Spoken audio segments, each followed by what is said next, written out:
Assalamualaikum warahmatullahi wabarakatuh.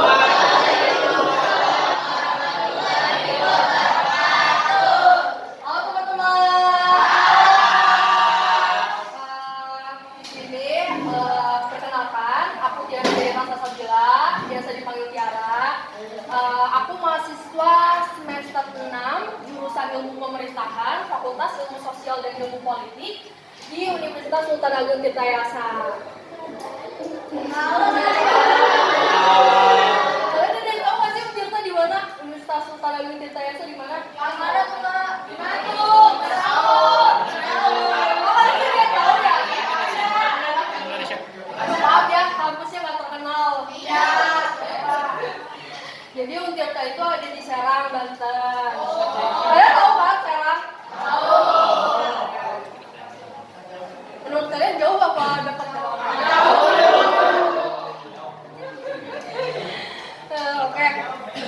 Di sini aku itu diharuskan untuk mengajar atau membagikan ilmu yang aku dapatkan selama kuliah di mata kuliah politik lingkungan. Nah di sini aku sebagai prasyarat ujian tengah semester untuk membagikan edukasi soal lingkungan, soal alam kita gitu kepada masyarakat atau kepada kalian ini gitu. Jadi aku menerapkan secara langsung ilmunya gitu yang aku dapatkan selama kuliah selama setengah semester 6 ini gitu. Jadi di sini aku itu mau bawa a changing planet understanding today's environmental issue. Nah, kalau kalian terbenak di pikiran kalian tuh arti politik lingkungan tuh apa sih? Ada yang mau jawab gak? Ya, politik lingkungan. Kalau di benak kalian tuh kalau misalkan denger politik lingkungan tuh apa sih sebenarnya gitu? Jadi di benak kalian tuh langsung kayak apa sih politik lingkungan tuh apa gitu loh yang kalian dapatkan dari dua kata itu gitu. Ada yang mau jawab? Boleh? Menjaga lingkungan? Boleh, bisa. Ada lagi nggak?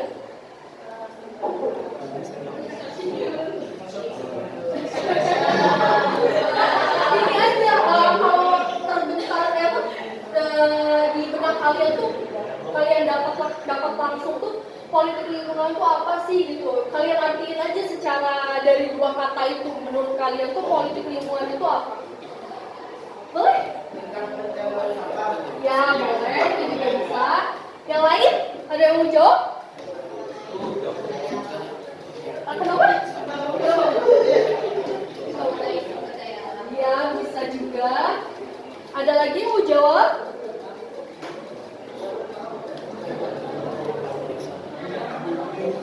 Aku sambil baca materi juga ya, gak apa ya. Karena aku juga bukan dosen atau pengajar, karena aku juga mahasiswa kan. Kita sama-sama belajar di sini. Ada lagi yang mau jawab? Sebelum aku masuk ke materinya, apa sih politik lingkungan yang terbesit di benak kalian gitu? Pas kalian dengar politik lingkungan itu apa? Mungkin emang kesannya berat ya, karena ada politiknya gitu kalau untuk seusia kalian gitu. Karena aku juga dulu waktu kelas 10 SMA kayak kalau dengar politik tuh kayak ya gitulah. Nah jadi nanti aku jelasin ya apa artinya politik lingkungan. Nah aku mau nanya lagi, kalau kalian itu terakhir kali megang HP itu apa? 5 menit yang lalu? 5 menit yang lalu? Seminggu yang lalu? Oke. Terus kalau misalkan kalian tuh kalau misalkan scroll medsos itu tuh kalian kalau misalkan lihat isu lingkungan tuh sering nggak sih kalau misalkan di medsos lagi scroll gitu? Terus kalian suka lihat isu lingkungan nggak? Sering atau nggak pernah? Sering. Wah udah bagus banget. Aku expect-nya kalian bakal jawab jarang sih, serius. Terus habis itu kalian tuh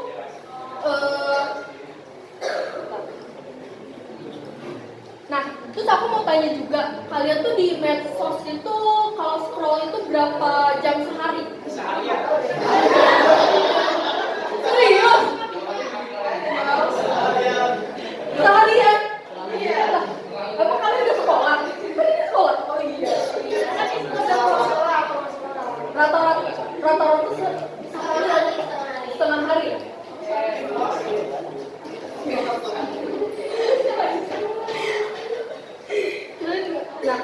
Nah, kita masuk ya ke materinya. Nah, statistik medsos. Nah, data dari We Are Social tahun 2024 itu menyebutkan bahwa rata-rata orang Indonesia menghabiskan 2 jam 51 menit per hari untuk scrolling media sosial. Nah, itu hampir 3 jam kan berarti. Nah, kalau dihitung setahun, itu tuh lebih dari 43 hari penuh kita scroll sosmed, atau lebih dari sebulan hidup kita dalam setahun untuk scroll medsos. Nah, berarti kalian tuh hidup di luar medsos itu cuma 11 bulan, kurang dari 11 bulan kan. Bahkan lebih, karena kalian tadi ada dijawab seharian kan, scroll medsos. Nah, terus juga dalam waktu itu kita itu bisa melihat lebih dari 150 konten per harinya, dari video, foto, meme kan, apalagi kalian sering lihatnya. Nah, aku mau tanya kalian sering lihat atau baca berita nggak sih?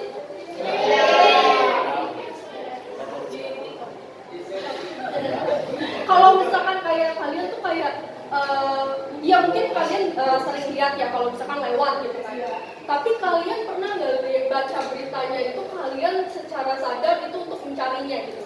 Kayak kalian tuh kayak pengen apa sih yang terjadi gitu sering. Gila, kalian keren banget. Gila, walk banget kalian ini, walk banget sumpah. Terus terus juga secara global 4,9 miliar manusia yang aktif itu di media sosial. Berarti kayak lebih dari setengah populasi manusia itu kita sering banget terpapar sama media sosial. Nah, generasi kalian itu, bukan aku ya, generasi kalian itu generasi yang paling berpengaruh sama sejarah, karena dalam pergerakan lingkungan, bukan karena kalian itu paling pinter atau paling kaya atau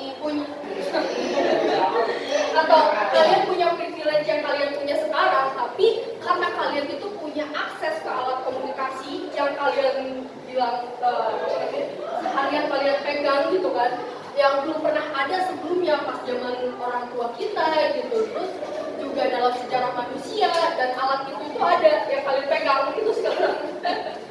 Terus dari situ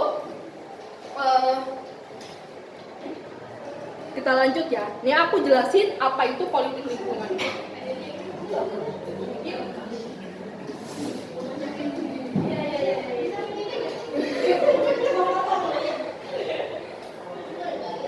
Nah, aku jelasin ya politik lingkungan itu apa. Nah, politik lingkungan adalah studi tentang hubungan antara kekuasaan politik atau pemerintah dengan kondisi lingkungan yang kalian jalani sekarang, kondisi alam, kondisi lingkungan hidup kalian, terus juga informasikan sudah masuk jam 7, seorang sudah masuk jam 7 dari masa. Nah, singkatnya itu siapa yang berkuasa, itu siapa yang menentukan bagaimana alam itu diperlakukan. Jadi ada yang mau jelasin dulu nggak? Kalian dapat dari penjelasan singkat aku. Nangkepnya. Ada yang mau jawab? Jadi pemerintah itu sangat bisa menjawab kita karena dia menguasai suatu negara, jadi dia harus tahu keadaan lingkungan kita. Boleh. Ada lagi? Benar? Ada lagi nggak yang mau jawab?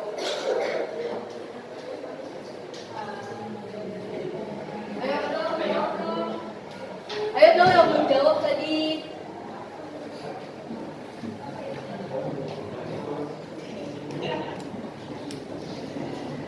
Ada lagi yang jawab? Gak ada ya. Nah, di sini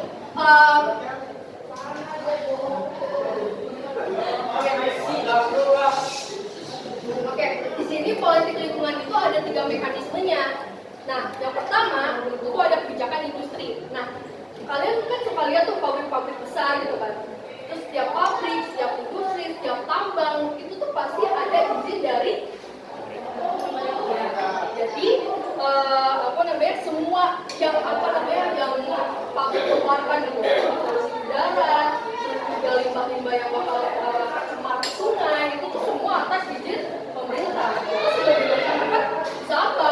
Terus juga masyarakat itu misalkan sebuah pabrik nih di apa namanya diizinkan untuk beroperasi di sebuah desa atau di sebuah kelurahan. Apakah masyarakat diajak untuk apa namanya untuk bermusyawarah,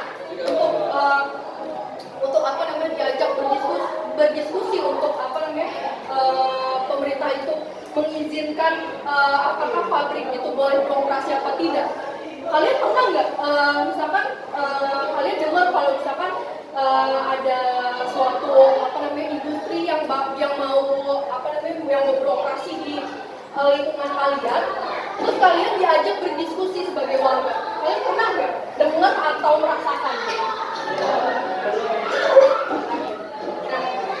Nah, semuanya itu tuh keputusan politik namanya yang disebutnya. Karena pemerintah itu memberikan izin kebijakan industri itu tuh untuk kepentingan tersendirinya untuk pemerintah. Kita sebagai masyarakat itu tidak bisa menginterpretasi ataupun ikut campur akan kebijakan tersebut. Terus yang kedua itu tuh pengelolaan sumber daya alam. Semuanya yang dikelola oleh pemerintah itu tuh atas izin pemerintah. Karena Indonesia itu kan kita udah tahu kan Indonesia itu kaya atas sumber daya alam kan di dunia, terbesar di dunia. Terus juga kita punya hutan tropis terbesar kedua yang ada di dunia.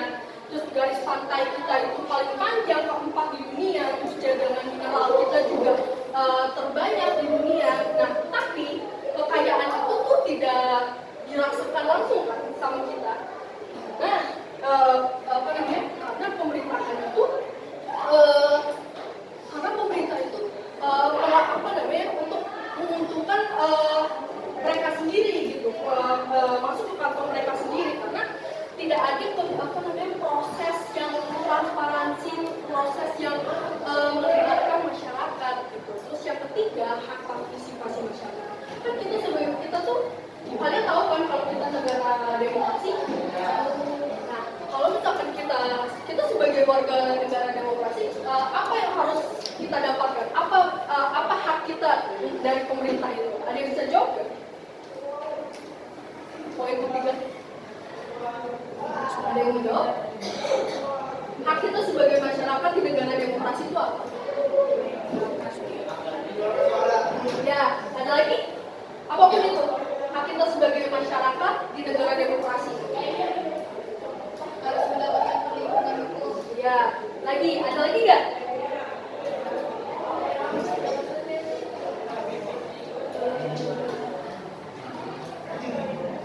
Ayo yang lain dong, jawab. Dari sini, kalau ada yang jawab dari sana. Ayo. Ada yang mau jawab nggak?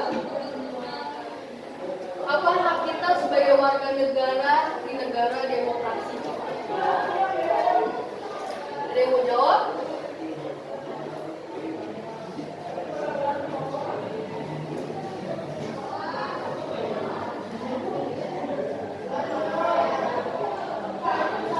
Oke, nggak ada ya? Nah, jadi boleh. Mengawasi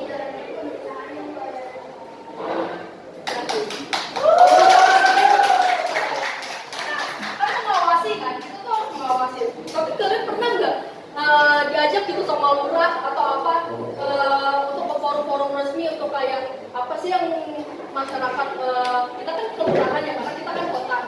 Apa sih kalau kelurahan A butuhnya? Apakah lurah kalian itu pernah ngajak masyarakatnya untuk mengadakan forum diskusi? Ada yang pernah nggak? Pernah. Apa contohnya? Tapi kamu pernah diajak? Itu bagus. Tapi ada lagi nggak? Atau kalian emang nggak pernah dengar gitu? Nggak pernah dengar. Mungkin orang tua kalian dan kaliannya nggak tahu.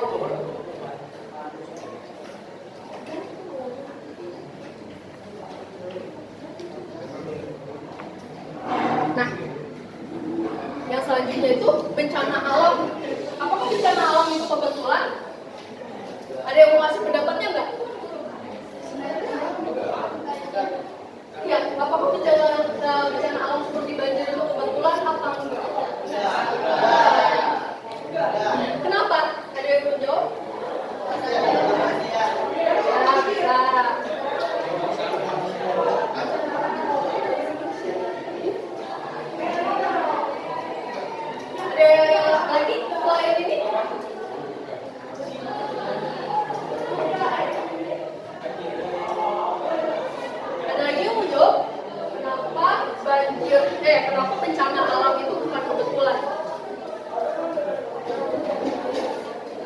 Aku mau nanya deh, menurut kalian ini berat gak sih bahasanya? Dikit-dikit. Agak berat ya kalian yang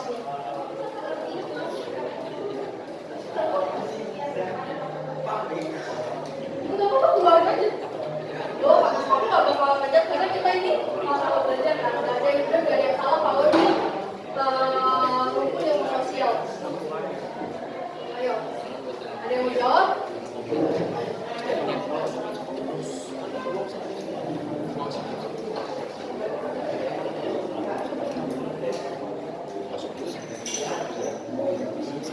Nah, aku langsung jelasin aja ya.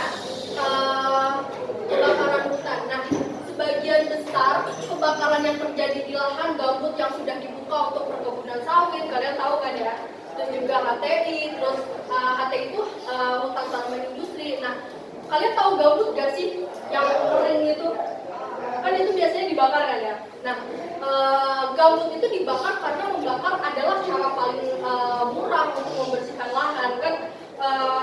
Kalian suka lihat kan kayak asap-asap hitam itu yang gambut dibakar, terus juga lahan itu dibuka karena ada izin konsesi dari yang diberikan pemerintah kepada perusahaan-perusahaan besar yang ada di Indonesia ini. Terus juga yang kedua, banjirop Jakarta. Nah, tanah yang dulu kering sekarang basah.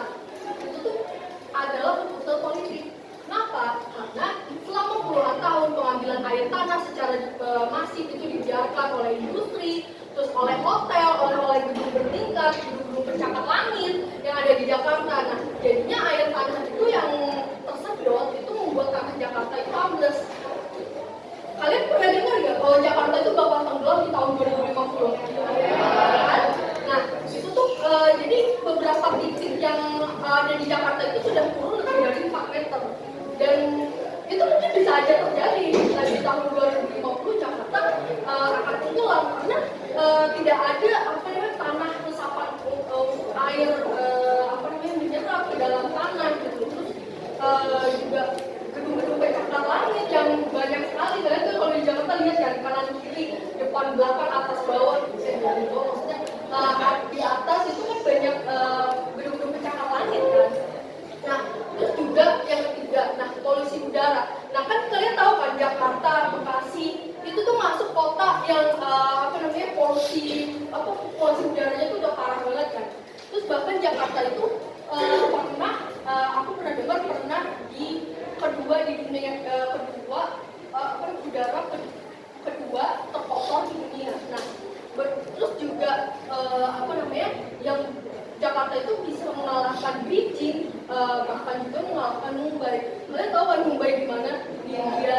Jakarta mengalahkan Mumbai dan juga mengalahkan Beijing. Beijing kan Cina kan? Cina kan kalian tahu kan sebagai negara dengan penduduk terpadat di dunia. Terus juga salah satu kontributor terbesarnya adalah PLTU. Kalian tahu PLTU?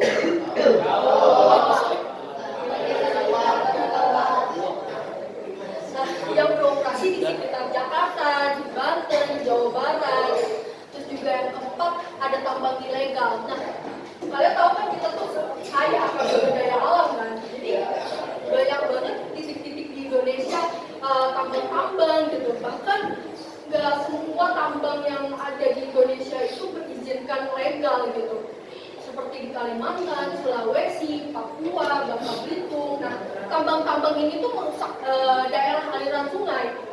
Terus juga mencemari air minum, menyebabkan longsor, terus juga menghancurkan ekosistem yang tidak bisa dipulihkan dalam puluhan tahun gitu. Jadi kalian tuh sebenarnya harus khawatir akan hal ini karena kalian kan yang bakal melanjutkan hidup kan. Jadi di masa depan itu. Jadi nah, sekarang kita masuk ke sosial media lagi ya. Itu tuh menurut kalian sosial media itu bisa mengubah kebijakan nggak sih? Bisa. Enggak, gimana ya contohnya? Satu-satu, ayo. Ada yang mau ini nggak? Jawab. Tunjuk tangan. Bisa mengubah kebijakannya karena ada yang berani bersuara. Ya, boleh. Itu juga. Ada lagi yang jawab? Yang lain dong.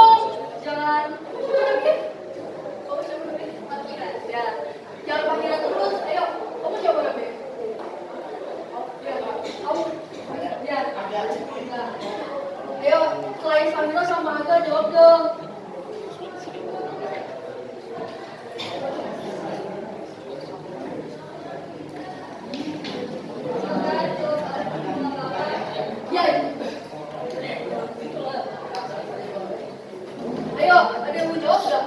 Kenapa sosial media itu bisa mengubah kebijakan?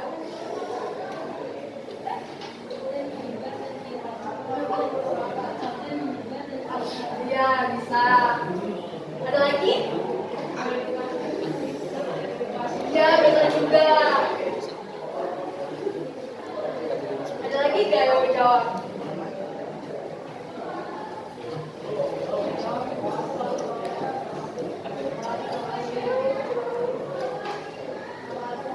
Kenapa sosmed bisa mengubah kebijakan? Selain jawaban Pak Ira, Aga, ada lagi?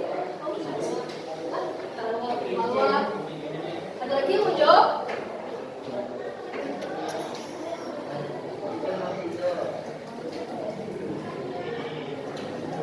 Nah, aku jelasin aja langsung ya, kenapa sosmed itu bisa mengubah kebijakan. Nah, yang pertama, isu atau masalahnya terjadi kan.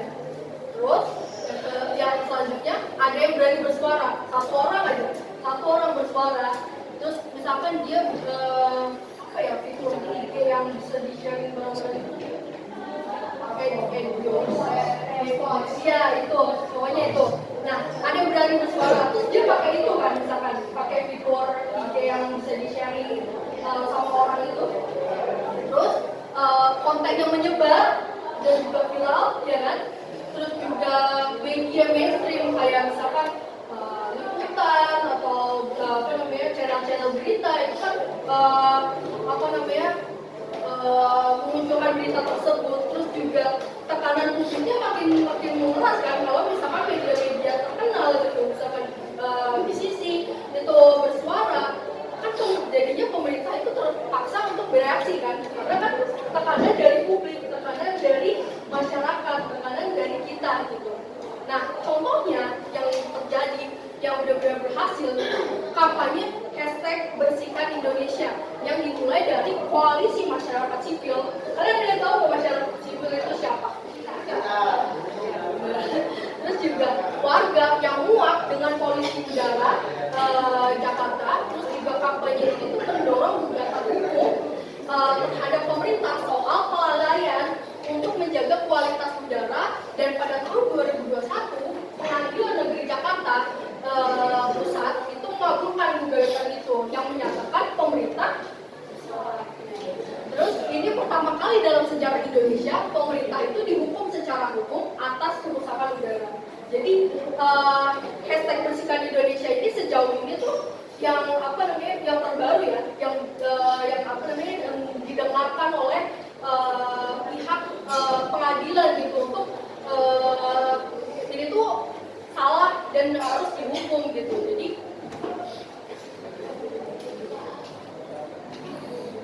nah, selain di Indonesia, sosial media itu juga berpengaruh. Kalian ada yang tahu nggak ini siapa? Siapa tadi yang jawab? Ya, benar. Siapa itu Greta Thunberg?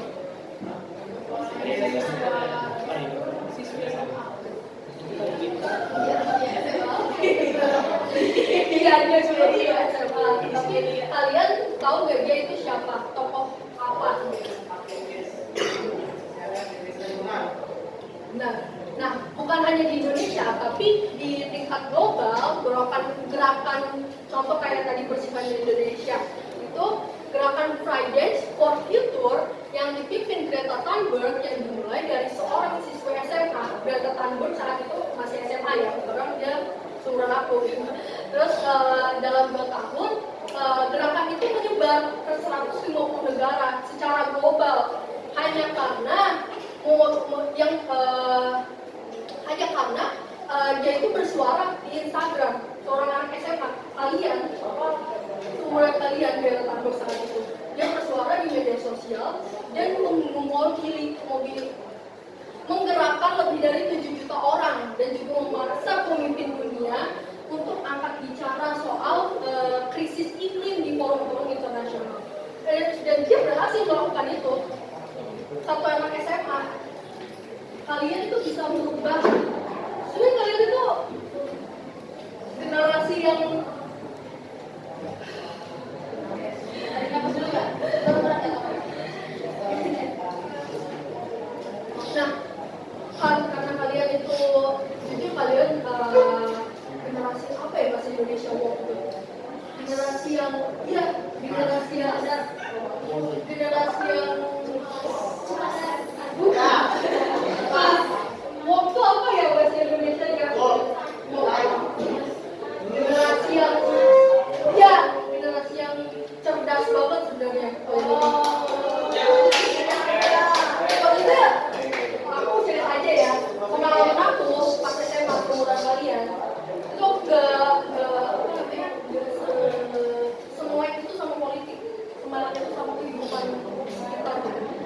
bahwa politik itu kalian tahu kan politik itu berpengaruh sama iya kita gitu. Dan kalian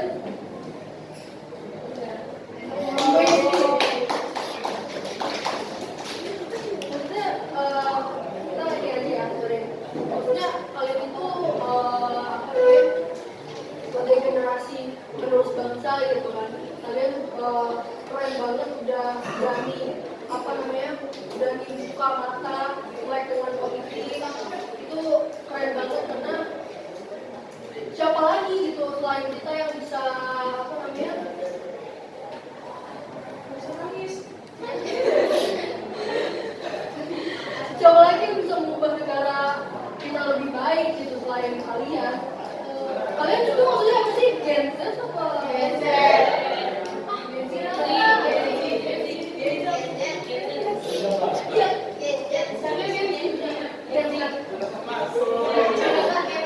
Kalian gen apa ya?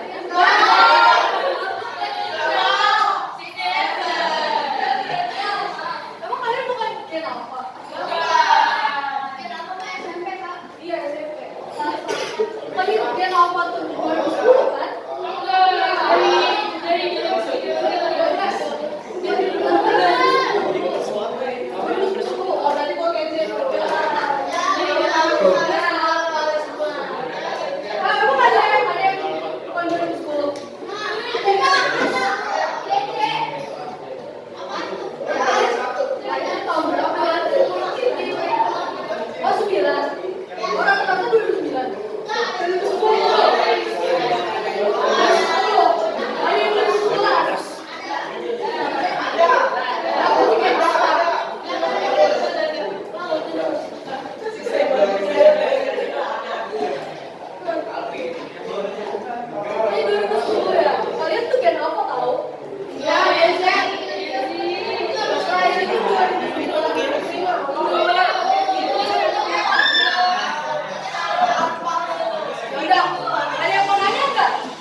Keren kan dia?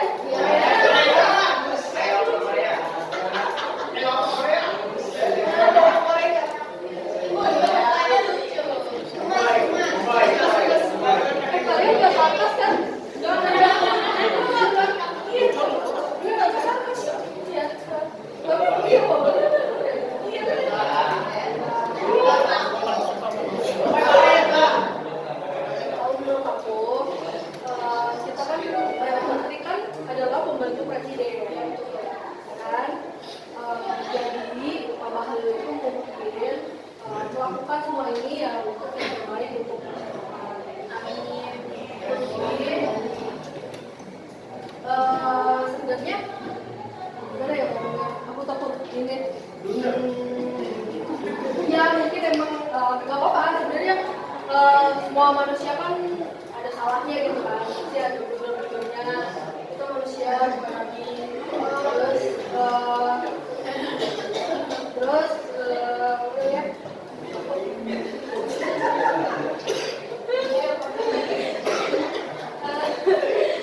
Karena kan tadi aku udah bilang menteri itu pembantu presiden, berarti dia melakukan apapun itu atas perintah presiden.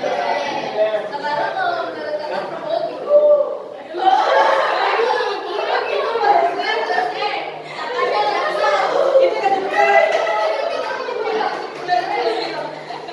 Kalau aku di proses ya nggak apa ya, karena dosen aku kan lebih tahu gitu.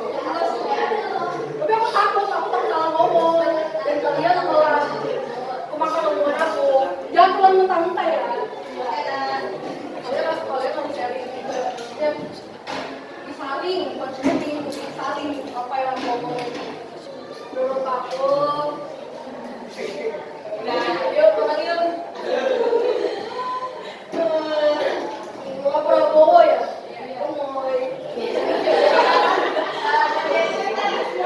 Menurut kakak, bencana alam yang di Aceh kemarin itu, menurut kakak tentang negara kelapa sawit. Oh, gitu. Maaf kak, kira nyawa ya. Kita tidak ya. Soalnya kan di sini bencana alam atau kebetulan.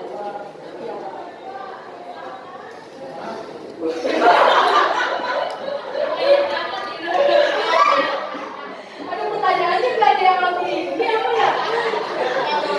Kita udah dewasa. Kita udah dewasa kak. Kita harus melek politik kak. Kenapa Indonesia bisa ditolongkan tentang ilegal? Ya gitu deh. Aduh, kayaknya ini nggak bakal dimasukin ke YouTube deh. Menurut aku, karena kan menurut aku banjir itu bukan salah alam, ini salah manusia. Pasti kalau banjir ya. Kecuali kalau gempa, tadi itu kita nggak bisa ini ya. Kalau gempa, kalau banjir, ya karena kan kalian baca nggak berita pas lagi banjir itu banyak banget kayu-kayu yang apa ya, gondongan kayu kan. Karena menurut aku itu karena di Aceh itu kurangnya pohon. Dan karena kan kalian tahu kan bahwa sawit itu nggak bisa nyerap air sebanyak pohon biasanya kan. Nah, jadi maaf aku cari aman. Jadi ya banjir yang ada di Aceh sama di Sumatera ya karena sawit. Terus juga karena kurangnya pohon-pohon yang benar-benar pohon yang benar-benar bisa menyerap air. Dan kalian juga pas yang gondongan kayu itu apa? Berarti pohonnya tebang-tebangin kan? Dan pohon-pohon di Sumatera itu berkurang. Tadi aku pertanyaan Kenapa Indonesia ditolongkan tentang ilegal? masih dapat colongan tuh ya? perizinannya kak. Soalnya kan juga tadi kata kakak kalau misalkan perindustrian itu kan otomatis harus ada dari pemerintahan kan. Kalau misalkan contohnya di Papua ada tempat ilegal, sama di Sumatera atau nah itu menurut kakak. Kalian tahu kan pemerintah itu nggak cuma di pusat doang, nggak cuma di kabupaten, nggak cuma di kementerian, tapi ada kepala desa, kelurahan, kepala lurah, terus juga apa ya?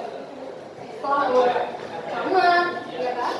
Bupati, wali kota, gubernur, baru ke pusat, ya kan? Nah, udah bisa ditarik nggak udah merah? Ya, berarti yang mengizinkan siapa? Pemimpin-pemimpin yang ada di bawahnya. Berarti kalau berarti yang sama-sama ilegal kecolongan dalam tanda kutip itu berarti kepala-kepala daerahnya itu yang mengizinkan. Dan misalkan sebenarnya sih ya di pemerintahan kita ini kurang banget ininya pengawasannya menurut aku ya. Jadi pusat itu kurang mengawasi kepala-kepala daerah. Jadinya banyak banget kayak colongan lah,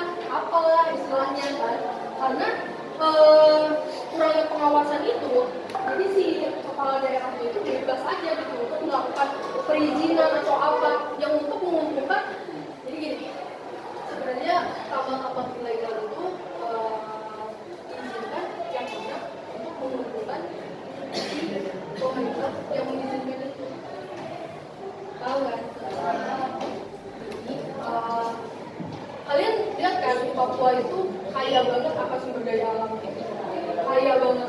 Tapi masyarakatnya apa? Masih tetap 3T kan? Tetap daerah 3T Papua itu. Kenapa? Karena pemerintahnya yang hanya ya mengambil untungnya sendiri, bukan untuk membangun infrastruktur yang bagus, yang baik, yang makanya banyak orang-orang luar Pulau Jawa itu merantaunya ke Jawa karena untuk apa? Karena di daerah selain Jawa gitu, selain Sumatera, sampai Kalimantan itu masih sama gitu kan, masih ada daerah 3T. Nah itu ada lagi aku nanya, apa masih kurang nih yang aku jawab, masih kurang memuaskan, boleh tanya lagi. Nah, ada lagi nggak yang mau nanya? Apa aja nih mau nanya? Apa namanya tentang kuliah kayak tentang apa sih ilmu pemerintahan tuh, belajar apa?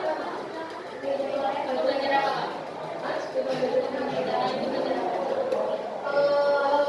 Ilmu pemerintahan itu belajar sebenarnya sama aja kayak anak ilmu politik. Kita tuh mata kuliahnya sama kayak anak ilmu politik, cuma kita itu masih mencakup pemerintahannya. Karena kan kita kan hidupnya untuk buat jadi birokrat tuh, ilmu pemerintahan itu. Nah, jadi kita itu belajar bagaimana menjadi birokrat itu, terus juga kita belajar bagaimana mengelola pemerintahan yang baik. Kita belajar dari segi, kalian tahu kan di trias politika, kalian tahu nggak?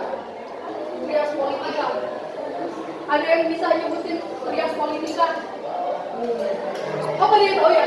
Trias politika apa? Eksekutif, legislatif, yudikatif.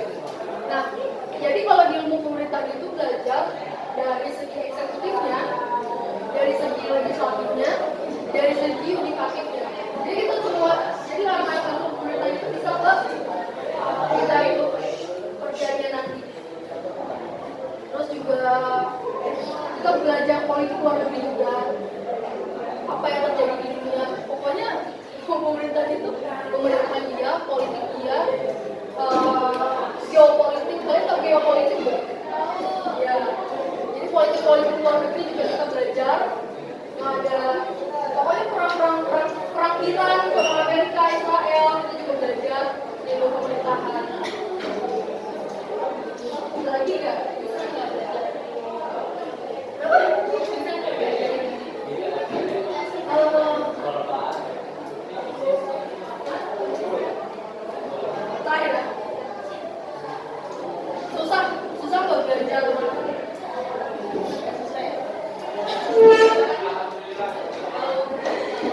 Pokoknya ada saatnya kalian gak tidur. Terus sebenarnya ini sahabat kan?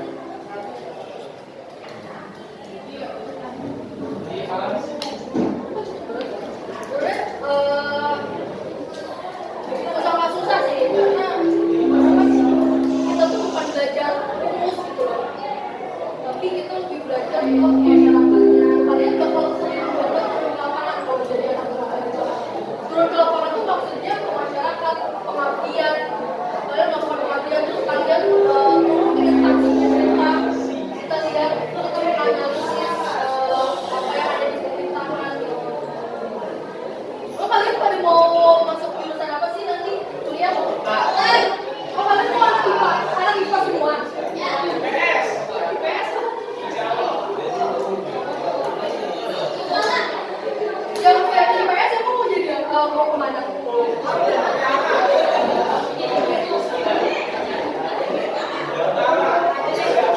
Oh iya, dia pemerintahan juga belajar hukum. Hukum negara. Pokoknya semua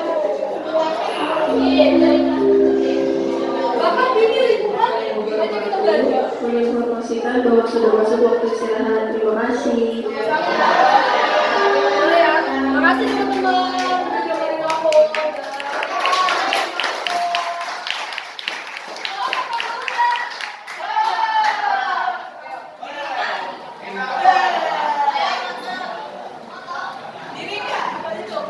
sini di depan